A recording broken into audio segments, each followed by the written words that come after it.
오늘 우리에게 주시는 하나님 말씀은 신약성경 베드로전서 1장 13절부터 25절입니다.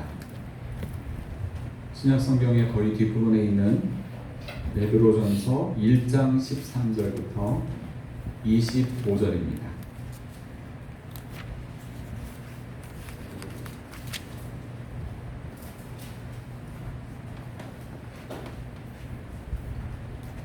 한 목소리로 말씀 묵독하시겠습니다. 그러므로 너희 마음의 허리를 돌리고 근신하여 예수 그리스도께서 나타나실 때에 너희에게 가져다 주실 은혜를 온전히 바랄지어다. 너희가 순종하는 자식처럼 전에 알지 못할 때에 따르던 너희 사욕을 본받지 말고 오직 너희를 부르신 거룩한 이처럼 너희도 모든 행실에 거룩한 자가 되라. 기록되었으되 내가 거룩하니 너희도 거룩할지어다 하셨느니라. 외모로 보시지 않고 각 사람의 행위대로 심판하시는 이를 너희가 아버지라 부른즉 너희가 나그네로 있을 때를 두려움으로 지내라. 너희가 알거니와 너희 조상이 물려준 헛된 행실에서 대속함을 받은 것은 은이나 금같이 없어질 것으로 된 것이 아니요 오직 흠없고 점없는 어린 양 같은 그리스도의 보배로운 피로 된 것이니라. 그는 창세전부터 미리 알리신 바 되시니나 이 말세에 너희를 위하여 나타내신 바 되었으니 너희는 그를 죽은 자 가운데서 살리시고 영광을 주신 하나님을 그리스도로 말미암아 믿는 자니 너희 믿음과 소망이 하나님께 있게 하셨느니라. 너희가 진리를 순종함으로 너희 영혼을 깨끗하게 하여 거짓이 없이 형제를 사랑하기에 이르렀으니 마음으로 뜨겁게 서로 사랑하라. 너희가 거듭난 것은 썩어질 씨로 된 것이 아니요 썩지 아니할 씨로 된 것이니 살아있고 항상 있는 하나님의 말씀으로 되었느니라. 그러므로 모든 육체는 풀과 같고 그 모든 영광은 풀의 꽃과 같으니 풀은 마르고 꽃은 떨어지되 오직 주의 말씀은 세세토록 있도다 하였으니 너에게 전한 복음이 곧 이 말씀이니라. 아멘. 샬롬, 반갑습니다. 주님의 은혜와 또 평강이 언제나 함께 하시길 바랍니다. 오늘은 거룩한 나그네라는 제목으로 말씀을 나누고자 합니다. 베드로 전서의 말씀은 그 당시 소아시아 지역에 흩어져 살던 성도들에게 여러 가지 고난뿐만 아니라 장차 임할 신앙적인 대박해에 대비해서 구원의 소망을 가지고 끝까지 믿음으로 승리할 것을 격려하기 위해서 기록된 그런 말씀입니다. 본문의 앞에 있는 1절부터 12절까지는 고난 중에도 믿음을 잘 지키고 있는 성도들을 칭찬했고, 이제 오늘 본문에서는 하나님의 언약 백성으로서의 거룩한 삶을 권면하고 있습니다. 저는 특별히 오늘 본문 가운데 17절에 있는 나그네라고 하는 이 말에 초점을 맞춰서 이 땅에서 하나님의 백성으로 살고 있는 우리의 삶이 거룩한 나그네 인생임을 생각하며 말씀을 전하고자 합니다. 저를 한번 따라해 보실까요? 나는 거룩한 나그네다. 거룩한 나그네다. 나는 거룩한 나그네다. 나는 거룩한 나그네다. 동의하십니까? 우리는 거룩한 나그네입니다. 여러분, 그리스도인이 나그네라고 하는 말은 무슨 뜻입니까? 그리스도인의 본향은 이 세상이 아닌 천국이기 때문에 이 땅에서의 삶은 영원한 삶을 살아가기 위한 한순간의 삶에 지나지 않는다는 것입니다. 그러므로 나그네로 살아야 하는 그리스도인들은 이 땅의 삶이 영원할 것처럼 이 땅에 안주하며 이 땅에 있는 것을 사랑하며 살아서는 안 되고 하나님이 원하시는 하늘의 거룩함을 추구하면서 영생을 준비하는 삶을 살아야만 합니다. 자, 그러면 거룩한 나그네로 살기 위해서 우리는 어떻게 해야 합니까? 첫 번째로 우리는 장래의 은혜를 기대해야 합니다. 한번 따라합시다. 장래의 은혜를 기대하자. 장래의 은혜를 기대하자. 오늘 본문의 13절을 보면 그러므로 너희 마음의 허리를 동이고 근신하여 예수 그리스도께서 나타나실 때에 너희에게 가져다 주실 은혜를 온전히 바랄지어다 라고 했습니다. 마음의 허리를 동이라는 것은요, 전투 준비를 하는 군인처럼 영적 전투를 위한 정신적인 무장을 하라는 것입니다. 그 다음에 마음이라고 하는 말이 있죠. 마음의 허리 할 때 마음이라고 하는 말은 헬라어로 디아노이아라고 하는 말인데, 이것은 이성이나 사고방식 혹은 생각을 뜻하는 말입니다. 그 다음에 근신하여라고 하는 말은 헬라어로 네폰테스라고 하는 말인데, 이것은 술 취하지 않은 상태, 즉 바른 판단을 할 수 있는 상태를 말합니다. 그러니까 너희가 마음의 허리를 동이고 근신하라 라고 하는 이 말씀은 예수님이 재림하실 때까지 자신의 생각을 지키며 바른 판단을 하는 상태를 잘 유지하라는 것입니다. 그러면 예수님이 재림하실 때 우리에게 가져다 주실 그 은혜는 과연 어떤 것일까? 이 생각을 해보면 그것은 우리의 구원이 최종적으로 완성되는 은혜를 말하는 것입니다. 우리의 구원이 최종적으로 완성되는 은혜. 여러분, 구원에는 세 가지 차원이 있다는 사실을 아시죠? 칭의의 구원, 성화의 구원, 영화의 구원이 있습니다. 칭의의 구원은 무엇입니까? 우리가 예수 그리스도를 나의 구주와 주님으로 믿고 있는 그 믿음을 하나님께서 보시고 나를 믿음의 의인으로 인정해 주시는 것입니다. 그래서 하나님의 자녀가 되는 것입니다. 그러니까 우리가 예수님을 믿고 있으니까 이 칭의의 구원은 예수님을 우리가 믿을 때 일어난 과거적인 구원을 말하는 것입니다. 그러면 성화의 구원은 무엇입니까? 이것은 예수님을 믿는 신자가 날마다 하나님의 말씀과 또 성령의 인도하심과 그리고 여러 가지 요인들로 인해서 날마다 그 믿음이 새롭게 변화되어 가는 과정을 말합니다. 이것은 현재 진행형의 구원인데 예수 믿는 사람은 지금 계속해서 성화의 구원을 이루어가고 있는 것입니다. 비록 우리가 신자로서의 모습은 이 땅에 살고 있기 때문에 육신을 입고 있기 때문에 불완전하지만 신자의 삶 속에서 계속해서 믿음이 성숙해져 가는 이 과정, 이것이 바로 성화의 구원입니다. 그리고 세 번째로 영화의 구원이 있습니다. 영화의 구원은 칭의의 구원을 이미 받았고 성화의 구원을 이루어가던 신자가 예수님께서 이 땅에 재림하실 때에 온전한 모습으로, 더 이상 흠이 없는 모습으로 구원의 완성을 최종적으로 이루는 미래의 구원을 말하는 것입니다. 그러면 지금 현재 예수님을 믿고 있는 우리 그리스도인들은 칭의, 성화, 영화의 구원 중에 어떤 구원을 이루었고 어떤 구원을 이루지 않은 것입니까?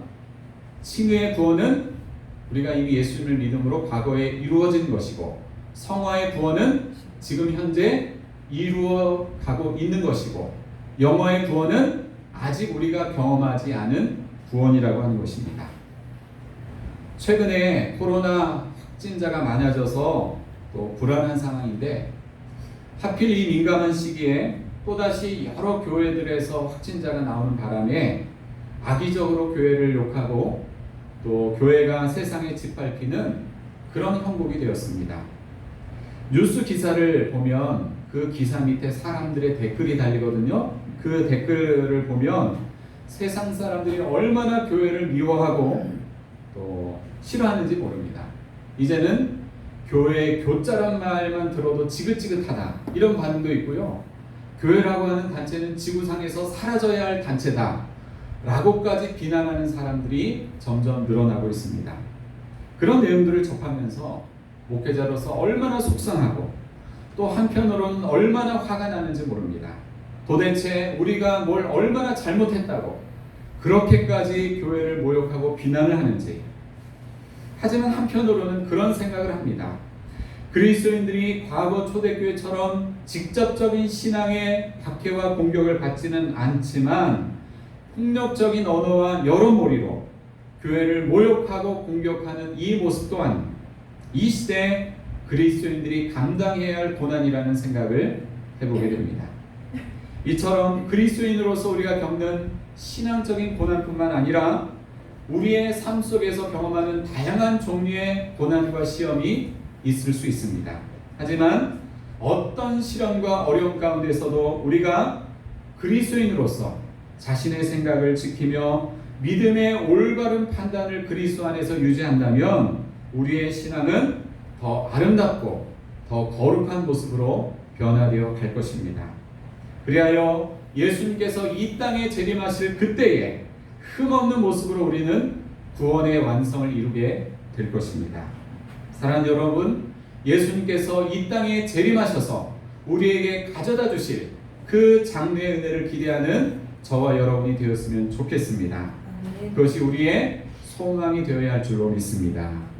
두 번째로 우리가 거룩한 나그네로 살기 위해서 우리는 따라합시다. 모든 행실에 거룩한 자가 되어야 한다.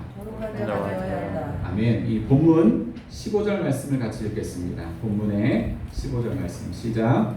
오직 너희를 부르신 거룩한 이처럼 너희도 모든 행실에 거룩한 자가 되라. 아멘.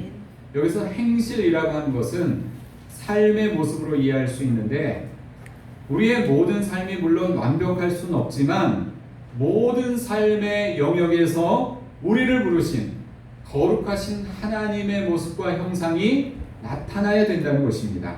우리가 밟는 땅, 우리가 가는 모든 장소, 그곳에서 우리를 통해서 하나님의 모습이 드러나야 한다는 것입니다. 여러분은 거룩에 대해서 어떤 생각을 가지십니까? 거룩, 이게 뭐냐? 거룩은 더러운 것에서의 구별됨을 말합니다. 또 하나의 뜻은 뭔가 하면 적극적으로 더러운 것을 깨끗하게 한다라는 의미가 있습니다. 구별됨 뿐만 아니라 정화시키는 역할까지 하는 것, 이것이 바로 거룩의 의미입니다. 우리가 예수님을 믿고 일상을 살아갈 때 반드시 나타나야 할 믿음의 표지가 거룩이라고 하는 것입니다. 존 라일이라고 하는 청교도 목사님은 거룩에 대해서 이런 말을 했습니다. 거룩은 소금이다. 만일 거룩이 있다면 그 맛이 느껴질 것이다. 거룩은 값비싼 향유이다. 만일 거룩이 있다면 그 향기를 피해 숨을 수 없을 것이다. 예수님을 믿기 전에는 자기 마음의 욕심을 따라 살았는데 예수님을 믿고부터는 다른 사람들을 배려하고 베풀며 섬기는 모습으로 변화된다면 그 사람은 지금 거룩을 자기 삶에서 이루어가는 것입니다. 전에는 자기만 알던 사람이었는데 예수님을 믿고 나서부터는 남을 잘 배려하고 이해하는 모습으로 변화되어지고 있다면 그는 지금 거룩한 자가 되어가고 있는 것입니다. 전에는 입에서 나오는 대로 함부로 말하던 사람이었는데 예수 믿고부터는 말 한마디를 해도 다른 사람의 입장에서 먼저 생각하고 신중하게 말한다면 그는 지금 거룩한 자가 되어가고 있는 것입니다. 이렇듯 거룩한 나그네로 사는 그리스도인들은 모든 행실에 거룩한 자가 되어야만 합니다. 올 초에 기독교 윤리 실천 운동, 기윤실이라고 하거든요. 기독교 단체인데 굉장히 이제 건전하고 좋은 단체입니다. 교회 건강을 위해서 노력하는 단체인데 그 기윤실에서 전국에 있는 성인 남녀 1000명을 대상으로 설문조사를 했습니다. 어떤 내용으로 설문조사를 하는가 하면 거의 2년에 한 번꼴로 이 설문조사를 하는 것으로 알고 있거든요. 한국교회 사회적 신뢰도 조사, 여기에 대한 설문조사를 했습니다. 그 결과 사람들이 한국교회를 신뢰하지 않는다는 그 퍼센티지가 63.9%가 나왔습니다. 그런데 그 중에서 특별히 이 사회의 주류를 형성하고 있는 30대, 40대 층에서 한국교회를 향한 반감이 가장 강한 것으로 드러났습니다. 30대 가운데 73.5%, 40대 가운데는 74.7%가 한국교회를 신뢰하지 않는다라는 반응을 보였습니다. 응답자들은 한국교회에 대해서 어떻게 평가를 했는가 하면 세상과의 소통이 원활하지 않다, 한국교회가. 그러니까 자기네끼리만 어울린다는 거예요. 두 번째는 사회 통합에 기여하지 않는다. 그러니까 이 사회를 건전하게 하고 또 옳은 일을 위해서 함께 힘을 모으고 이런 일을 잘 하지 않는다는 거예요. 세 번째는 배타적인 모습을 갖고 있다. 그래서 이 사회 속에서 한국교회가 신뢰도를 잃어버리고 있다라고 하는 인식을 갖고 있었습니다. 종교별로 신뢰도를 또 조사를 하는데요. 3대 종교에 대해서 또 이 설문조사할 때마다 하는데 개신교, 천주교, 불교가 있습니다. 여러분 개신교가 1, 2, 3등 중에 몇 등이 됐을까요? 항상 조사할 때마다 꼴찌입니다. 3등. 그래서 가장 그래도 3대 종교 가운데 신뢰를 받고 있는 종교가 가톨릭인데 30%가 나왔고요. 두 번째는 불교인데 26.2%, 마지막은 개신교인데 18.9%에 그쳤습니다. 이 개신교인이 개선할 점에 대해서는요, 세 가지가 나와 있는데 첫 번째가 남에 대한 배려 부족 26.6%, 또 두 번째가 부정직함 23.7%, 세 번째가 배타성 22.7%가 나왔습니다. 여러분, 이러한 기윤실의 설문조사 결과를 들으면서 어떤 생각이 드세요? 그리스도인들이 교회 안에서 열심히 예배드리고 교회 안에서 헌금하고 교회 안에서 봉사하고 또 교회적으로 구제하고 봉사하고 선교 활동하는 것으로 그리스도인의 도리를 다했다라고 생각하는 것은 이 사회에서는 큰 착각이라는 것입니다. 너희는 세상의 소금과 빛이라 주님이 말씀하셨는데 그 사명을 실현하려면 교회 안에서뿐만 아니라 교회 밖 세상에서도 사람들에게 인정할 만한 거룩한 행실이 뒷받침되어야 한다는 것입니다. 만약 그렇게 세상 사람들로부터 우리가 인정을 받지 못한다면 그러한 교회와 그리스도인들로 인해서 하나님의 영광이 가리고 복음의 문이 막힌다는 것입니다. 거룩한 나그네는 모든 행실과 모든 삶의 모습에서 거룩한 자가 되어야 합니다. 마태복음 5장 16절은 이렇게 말씀하고 있죠. 이같이 너희 빛이 사람 앞에 비치게 하여 그들로 너희 착한 행실을 보고 하늘에 계신 너희 아버지께 영광을 돌리게 하라. 이와 같은 거룩한 나그네로 살아가는 그리스도인들이 되시기를 주님의 이름으로 축원합니다. 아멘. 세 번째로 거룩한 나그네로 살기 위해서 우리는 심판자 하나님을 두려워해야 합니다. 한번 따라합시다. 심판자 하나님을 두려워하자. 본문의 17절 말씀 같이 읽으시겠습니다. 17절 시작. 외모로 보시지 않고 각 사람의 행위대로 심판하시는 이를 너희가 아버지라 부른즉 너희가 나그네로 있을 때를 두려움으로 지내라. 아멘. 우리가 믿는 하나님은 영혼의 아버지시요 또 각 사람의 행위대로 심판하는 분이십니다. 그런데 하나님의 심판은 우리의 외모에 대한 심판이 아니라 뭘 가지고 심판하신다고요? 행위에 대한 심판이라는 것입니다.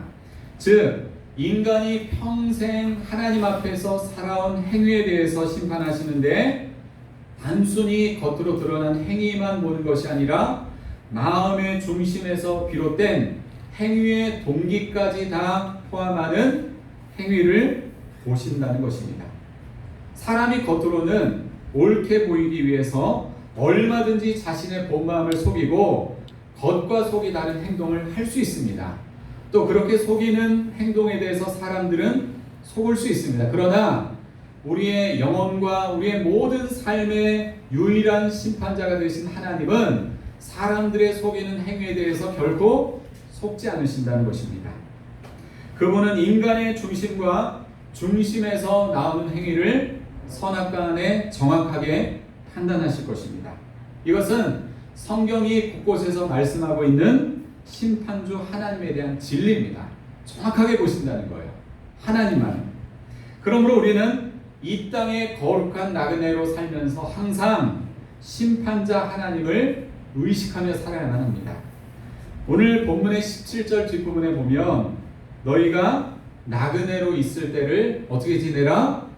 두려움으로 지내라. 이렇게 말씀하고 있는데 여기서 두려움으로 지내라 라고 하는 이 말씀은 심판주 하나님을 공포의 대상으로 무서워하라 이런 말씀이 아니라 하나님을 경외하는 자세로 공경하는 자세로 항상 하나님 앞에서 거룩한 삶을 추구하라는 것입니다. 여러분 한국인이 가장 좋아하는 시인이 누구인지 아세요? 네, 윤동주 시인을 가장 좋아한다고 합니다. 뭐 좋은 시인이 많이 있지만 그런데 이 윤동주 시인이 아주 독실한 크리스찬이라고 하는 거 아시죠? 아주 아주 신실한 그리스도인이에요. 그런데 윤동주 시인의 대표작이 서시라고 하는 이 시인데, 여러분 이 시는 언제 읽어도요 마음에 깊은 감동과 울림을 줍니다. 죽는 날까지 하늘을 우러러 한 점 부끄러움이 없기를 잎새이는 바람에도 나는 괴로워했다. 별을 노래하는 마음으로 모든 죽어가는 것을 사랑해야지. 그리고 나한테 주어진 길을 걸어가야겠다. 오늘 밤에도 별이 바람에 스치는다. 그럼 굉장히 감동이 되죠, 그죠? 단순한 것 같지만 이 마음속으로 주는 깊은 감동과 울림이 있어요. 죽는 날까지 하늘을 우러러 한 점 부끄럼 없기를 바랐던 이 윤동주 시인의 마음처럼 우리도 이 땅에서 거룩한 나그네로 살기 위해서 항상 심판자 되시는 하늘의 하나님을 두려워하며 살기를 원합니다. 세상은 사람을 겉모습으로 판단할 수 있지만 모든 이의 심판자 되시는 우리 주 하나님은 사람을 외모로 판단하지 않으시고 숨겨진 마음과 행위로 판단하는 분이십니다. 그러므로 우리는 심판자 하나님을 언제나 기억하며 어떤 가치를 쫓아서 누구의 말대로 살아가야 할지를 고민하며 거룩한 나그네로 살아야만 합니다.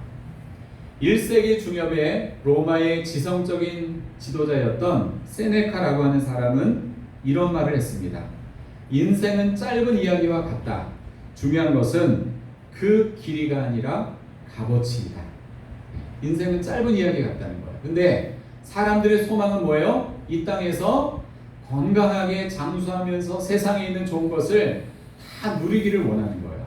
물론 건강하게 장수하면 좋겠죠. 그런데 건강하게 장수하는 것까지는 좋은데 그 사람의 삶의 가치관이 이 땅에 썩어 없어질 것에 있다. 그러면 여러분 그런 인생은 아무런 의미와 소용이 없다는 겁니다. 비록 짧은 인생을 산다 할지라도 하늘의 가치를 가지고 그 가치를 소망하면서 살아간다면 그 인생은 어떤 인생보다 가치 있고 의미 있는 인생이 된다는 것입니다. 심판자이신 그 하나님 앞에서 항상 하늘의 가치를 따라 사는 저와 여러분이 되었으면 좋겠습니다. 마지막으로 거룩한 나그네로 살기 위해서 우리는 진리의 말씀을 순종함으로 서로 사랑해야 합니다. 따라합시다. 진리의 말씀을 순종함으로 진리의 말씀을 순종함으로 서로 사랑하자. 서로 사랑하자. 오늘 본문의 22절, 23절을 마지막으로 같이 읽겠습니다. 22절, 23절. 시작.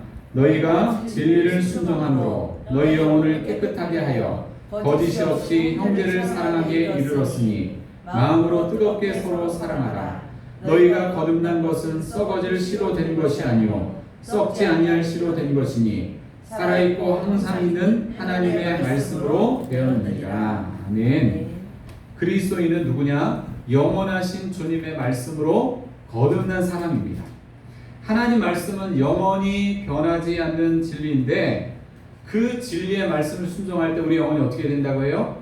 영혼이 깨끗하게 되고 또 영혼이 깨끗해질 때 거짓 없이 형제를 사랑할 수 있게 된다는 것입니다. 그러니까 말씀으로부터 영혼이 깨끗해지고 깨끗해진 영혼의 모습에서 거짓 없이 형제를 사랑하는 모습이 나온다는 것입니다. 결국 베드로 사도는 이 말씀을 통해서 거룩함에 도달하기 위해서 성도들이 깨끗한 마음을 가지고 서로 뜨겁게 사랑할 것을 권면하고 있습니다. 오늘 우리의 모습을 돌아보기 원합니다. 우리는 얼마나 하나님의 진리의 말씀을 사랑하고 있고 또 얼마나 그 말씀대로 순종하고 있는가. 또 진리의 말씀을 사랑하며 순종함이 없다면 과연 다른 형제를 사랑할 수 있겠는가. 이런 고민을 해볼 필요가 있습니다. 요즘 코로나로 인해서 자연스럽게 사람들 간에 물리적 거리가 생기고 그로 인해서 마음의 거리도 점점 멀어지고 있는 것 같습니다. 교회도 마찬가지죠. 마스크 쓰고 겨우 우리가 예배를 드리고 식사도 함께 할 수가 없고 예배 마치고 나서도 곧바로 돌아갈 수밖에 없는 상황이지만 어떤 형태로든지 그리스도 안에서 형제의 사랑을 나누는 우리 교회가 되었으면 좋겠습니다. 사랑하는 여러분, 결국 모든 성경 말씀의 진리는 사랑의 실천으로 결론을 맺게 됩니다. 우리가 아무리 많이 성경을 읽고 아무리 많이 설교 말씀을 들어도 하나님 말씀대로 순종하지 않고 또 그 순종이 사랑의 행위까지 나아가지 않는다면 우리의 신앙은 아무 소용도 의미도 없게 됩니다. 이 땅에 사는 많은 사람들이 정처 없는 나그네 인생을 살고 있습니다. 그들은 자신이 어디로부터 와서 무엇을 위해 살다가 어디로 가는지를 모르고 있습니다. 그러나 예수 믿는 성도는 단순한 나그네가 아니라 어떤 나그네라고요? 거룩한 나그네입니다. 거룩한 나그네는 자신이 어디로부터 왔는지, 이 땅에 무엇을 위해 사는지, 그리고 장차 어디를 향해 가는지를 분명히 아는 자입니다. 거룩한 나그네는 이 땅에 살지만 자기가 머물 고향이 이 땅이 아니라 아버지 계신 천국임을 분명히 알고 천국 시민의 정체성을 갖고 사는 자입니다. 지금까지 교회는 오래 다녔지만 단순한 나그네로만 살아오셨다면 이제부터는 거룩한 나그네로서 칭의와 성화의 구원을 넘어서 영화의 구원을 향해 나아가는 우리 성도님들이 되었으면 좋겠습니다. 아멘. 저는 오늘 고난과 어려움 많은 이 세상 속에서 거룩한 나그네로 살기 위해 우리가 어떻게 해야 하는지를 4가지로 말씀을 드렸습니다. 첫 번째가 뭡니까?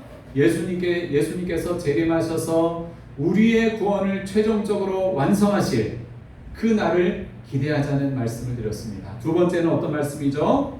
예수님처럼 모든 행실에 거룩한 자로 살자라는 말씀을 드렸습니다. 세 번째는요, 심판자 하나님을 두려워하며 살자라고 말씀을 드렸고, 마지막 4번째는 진리의 말씀을 순종함으로 서로 사랑하자라는 말씀을 드렸습니다. 우리가 거룩한 나그네로 이 땅을 살아간다면 우리의 인생은 더 이상 허무하지 않을 것이고요, 우리의 인생길은 더 이상 외로운 길이 아닌 의미 있고 소망이 넘치는 인생길이 될 것입니다. 주님 앞에 서는 그날까지 오늘 여러분에게 주어진 그 거룩한 나그네 인생길을 은혜 가운데 걸어가시기를 주님의 이름으로 축원합니다. 아멘. 아멘. 우리는 거룩한 나그네입니다. 아멘. 기도하겠습니다.